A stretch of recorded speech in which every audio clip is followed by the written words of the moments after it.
Weirding Way Media presents Astounding Tales of the Public Domain with Father Below.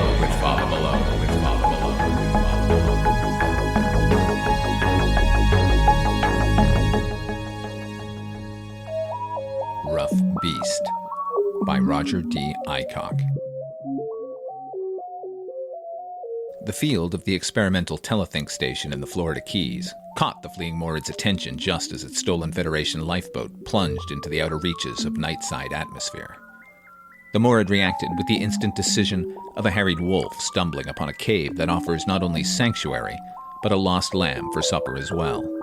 With the pursuing Federation ship hot on its taloned heels, the Morid zeroed on the telethink signals, fuzzy and incomprehensibly alien to its viciously direct mentality, but indicating life, and therefore food, and aimed straight for their source. The lifeboat crashed headlong in the mangroves fringing Dutchman's Key, perhaps 10 miles west of the Oversea Highway, and less than 2 from the telethink station. The Morid emerged in snarling haste, anticipating the power plant's explosion by a matter of seconds, and vanished like a magenta-furred juggernaut into the moonlit riot of vegetation that crowded back from the mangroved strip of beach. The Morid considered it a success.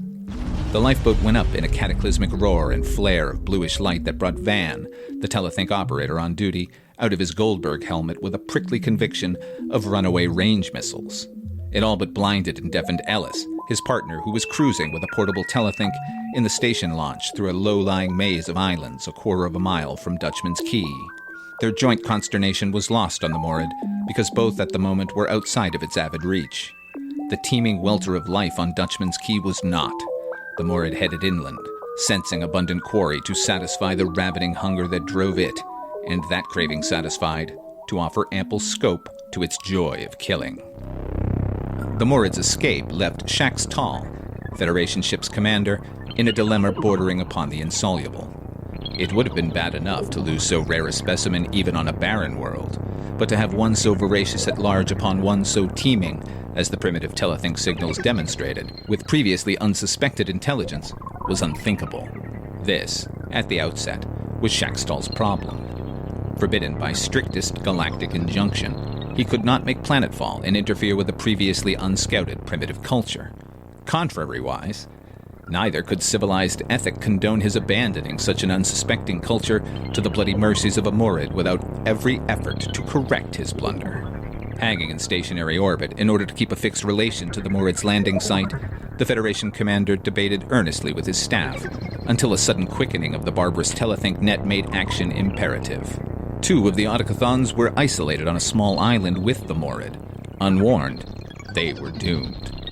So he grouped his staff about him, sitting, crouching, coiling, or hovering, as individual necessity demanded, and as one entity put the whole into rapport with the all-but-meaningless signals that funneled up from the telethink station in the Florida Keys, and in doing so, roused a consternation as great as his own, and infinitely more immediate.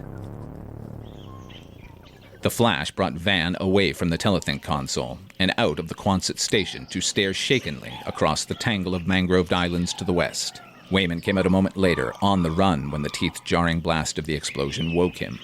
They stood together on the moon-bright sand, and Van relayed, in 4 words, the total of his information. "It fell over there," Van said. A pale pinkish cloud of smoke and steam rose and drifted phosphorescently toward a non-committal moon. "Second key out," Wayman said. "That would be Dutchman's, where the hermit lives."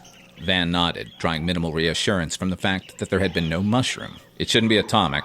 The Gulf breeze was steady out of the west, freighted with its perpetual salt and mangrove smell. "The Geigers will teach us soon enough," Wayman said. "Not that it'll help us, with Ellis out on the launch." They looked at each other in sudden shock of joint realization. "The launch?" Van said. "Ellis is out there with the portable telethink rig. We were working out field strength ratios for personal equipment." They dived for the Quonset together. Van, smaller and more agile than the deliberate Wayman, reached the telethink first. "Nothing but the regular standby carrier from Washington," Van said. "Ellis may have been directly under the thing when it struck. He was working toward Dutchman's Key, hoping for a glimpse of the hermit. Maybe he wasn't wearing the telethink when the blast came," Wayman said. Then, with characteristic practicality, "Better image Washington about this while we're waiting for Ellis to report in. Can't use the net radio. We'd start a panic." Van settled himself at the console. "I'll try. That is, if I can get anything beyond the sort of subliminal rot we've been trading lately." He signaled for contact and felt the Washington operator's answering surge of subconscious resentment at being disturbed. With the closing of the net, the now familiar giddiness of partial rapport came on him, together with the oppressive sense of bodily sharing. There was a sudden trickle of saliva in his mouth, and he resisted the desire to spit. "Washington is having a midnight snack," Van said. "Rotted sardines and Limburger, I think." He made correction when the Washington operator radiated indignation. "Goose liver and dill pickles, then, but you wouldn't guess it. Salt tastes like brass filings." Wayman said shortly, "Get on with it. You can clown later." Van visualized the flare of explosion and winced at the panicky hammer-and-sickled surmise that came back to him. "How would I know?" he said aloud. "We have a man out." He recalled the inherent limitation of phonetics then, and fell back upon imagery, picturing Ellis's launch headed toward an island luridly lighted by the blast. For effect, he added, on the Key's minuscule beach, a totally imaginary shack of driftwood, complete with bearded hermit. He knew immediately when authority arrived at the other end of the net. There was a mental backwash of conversation that told him his orders even before the Washington operator set himself for the relay.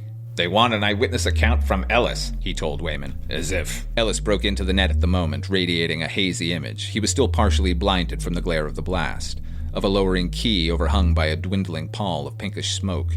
In the foreground of lagoon and mangroves stood a stilted shack not unlike the one Van had pictured, but without the hermit.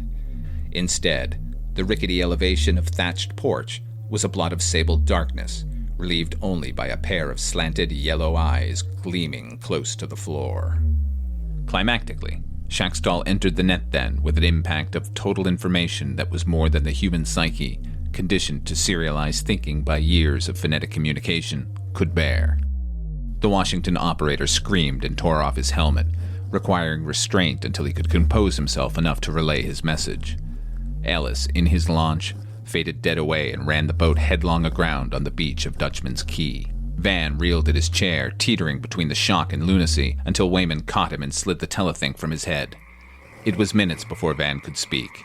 When he did, it was with a macabre flippancy that Wayman found more convincing than any dramatics.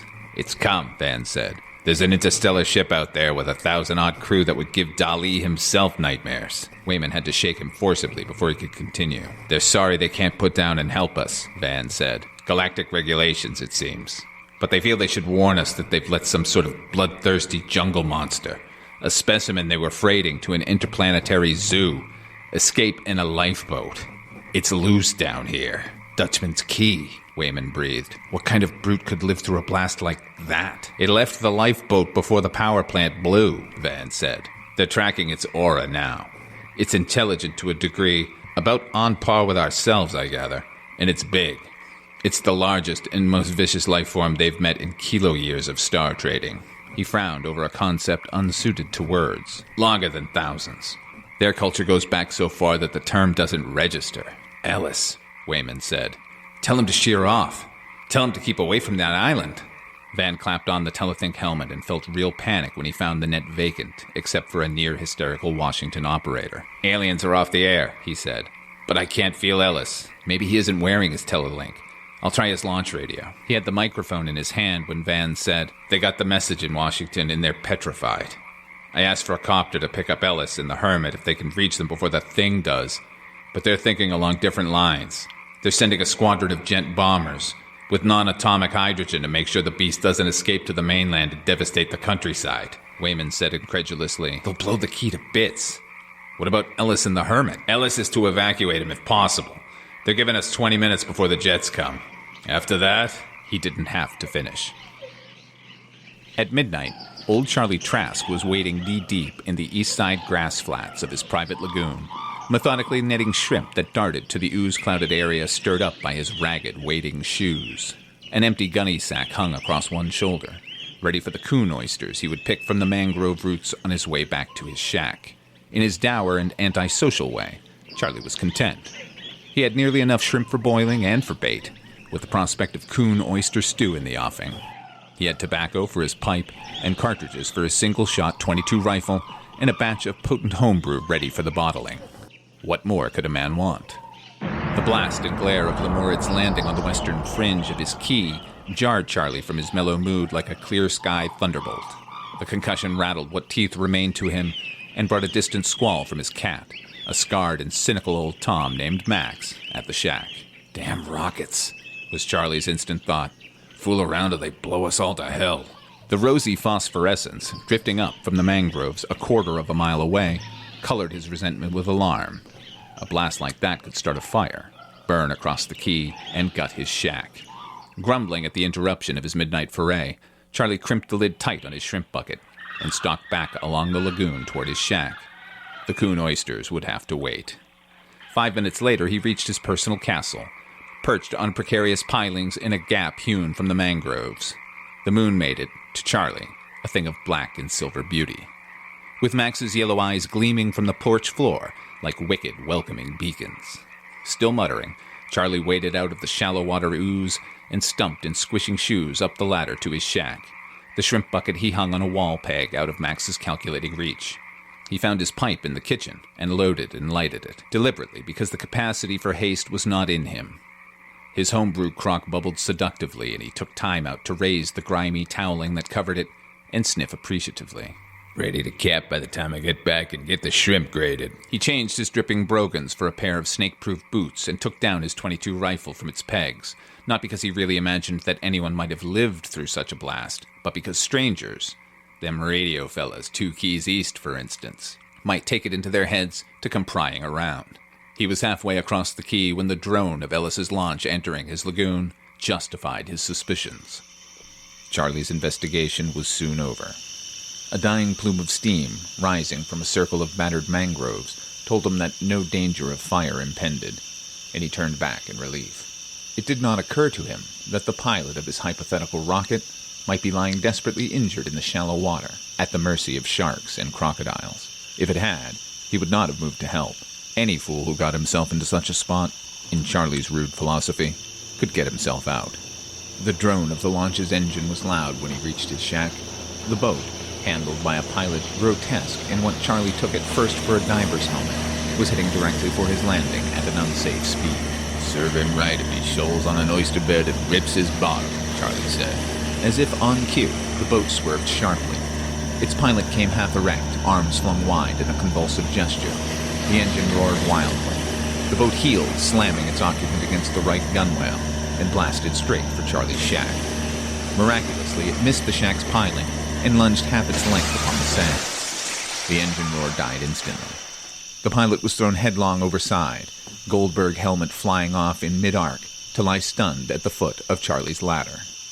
Callously, Charlie stepped over to Ellis's twitching form and stumped up the ladder to his shack. Max, who had taken to the porch rafters at the crash of the launch, came meowing gingerly down to meet him. "It's all right," Charlie told him. "Just some fool that don't know how to handle a boat." He leaned his rifle against the wall and brought a split bamboo chair from the kitchen. He was not too late. The bucket, when he took it from its peg, still slithered satisfactorily with live shrimp. The squawking of the launch radio roused Ellis. He groaned and sat up, dazed and disoriented by the combined shock of Shacktal's telepathic bombshell and his own rude landing, just as Wayman gave up his attempt at radio contact. In the silence that fell, Ellis would have fainted again, except for the chilling knowledge that he was unarmed and afoot on the same key with a man-eating alien monster that might make its appearance at any moment. He collected his wits and breath to stave off the black pall of shock that still threatened. "Come down from there and help me push this launch off," he called up to Charlie Trask. "We've got to get off this key. Fast!" Charlie separated a menu-sized shrimp from his bucket. "You grounded her," he said sourly. "Push her off yourself." "Listen," Ellis said desperately. "That blast was a ship from space, from another star. A wild animal escaped from it, something worse than you've ever dreamed of. We've got to get out of here before it finds us." Charlie grunted and chose another shrimp. The morid, as Shackstall had pictured it, rose vividly in Ellis's memory, fanged and shaggy and insatiably voracious, a magenta-furred ursine embodiment of bloodlust, made the worst by its near-human intelligence. He described it in dogged haste, his eyes frozen to the tangle of inland underbrush behind the shack. "No such vomit in these keys," old Charlie said. The launch radio blared again in Wayman's voice, speaking urgently of jet bombers and deadlines. A glance at his watch brought Ellis up from the sand in galvanic resolution. "In 12 minutes, he said grimly, a squadron of planes will pinpoint this key and blast it out of the water. I'm not going to be eaten alive or blown to bits arguing with you. If I can't push the launch off alone, I'll swim. He scooped up his fallen Telethink helmet and ran for the launch. At the fourth step, his foot caught in the iron-hard stump of mangrove root that had been chopped off inches above the sand, and he fell heavily. Pain blinded him. His right ankle lanced with fire and went numb. He fought to rise and fell again when the ankle collapsed under him. Hell! He said just before blackness claimed him for the second time. I've broken my leg. His 12 minutes had dwindled to 7 when Ellis roused. He tried to stand, his twisted ankle momentarily forgotten, and gave it up when the mangrove spun dizzily before his eyes. He couldn't afford to pass out again. He made one last-ditch bid for help. My leg's broken, he yelled up at old Charlie Trask. Get down here and lend a hand. Charlie glowered and said nothing. Max bounded down the ladder, tail stiffly erect and scarred ears cocked at the underbrush in baleful curiosity. The thing is coming this way, Ellis called. Your cat sense it. Will you let us all be killed? Charlie Trask grated another shrimp. Swearing bitterly, Ellis caught up his Telethink helmet and slid it over his head. He found the net in a welter of confusion. Washington demanded further information. Van at the station was calling him frantically.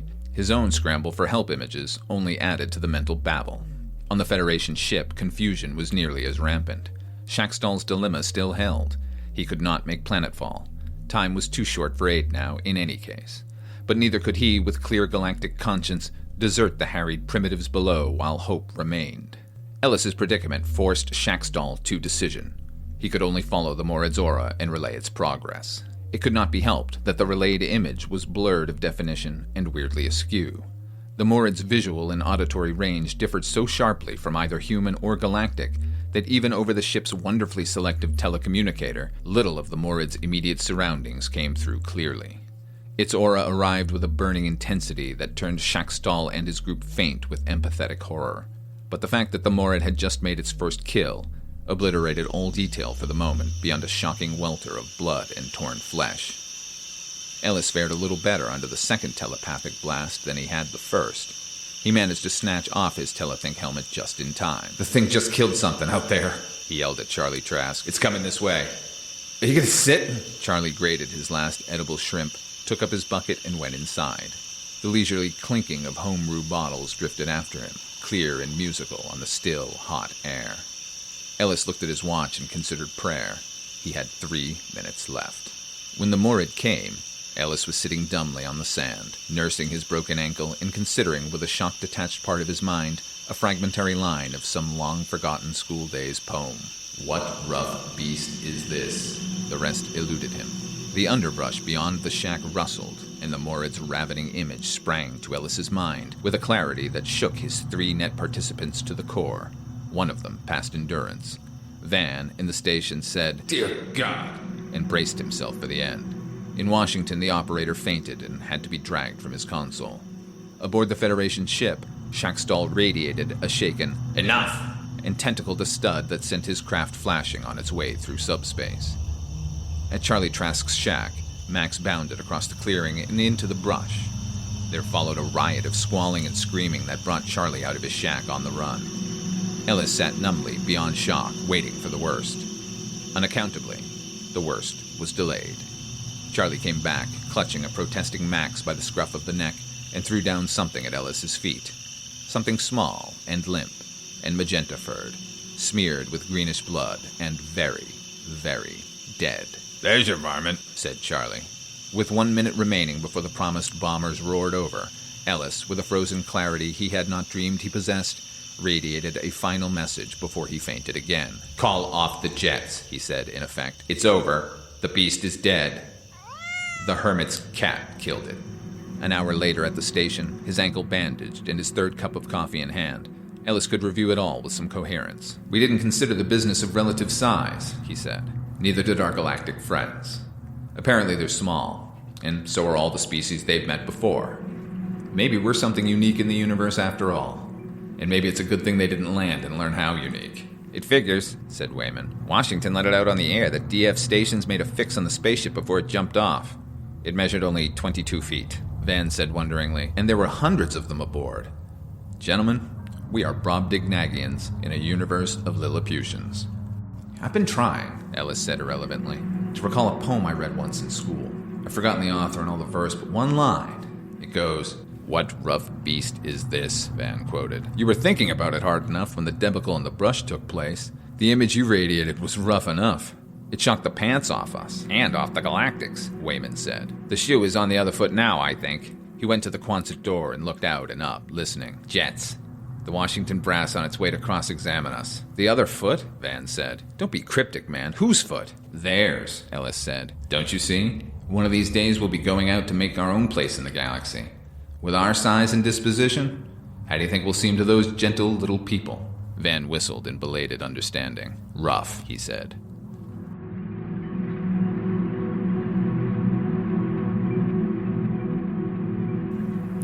This episode performed and produced by Father Malone. Music by HP.